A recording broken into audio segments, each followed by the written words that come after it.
Yeah, that's stupid. Yeah, what you thought? What you thought of this? My man, bro. What you thought about how Wale handled that with Kyle? I think he finishes. I think he like. He put the nail in the I think he coffin. put the yeah. I think he put the cement shoes on his own feet for his career at that moment, though. Ah, man. Because that he was good as hell too.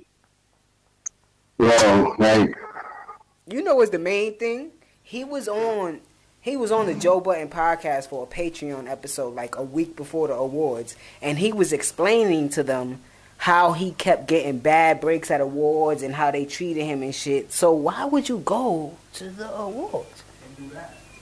Even if you do go. You know what I'm saying? yeah, I think he got a project coming out or that he's working on. So And you his make last your project was run. dope.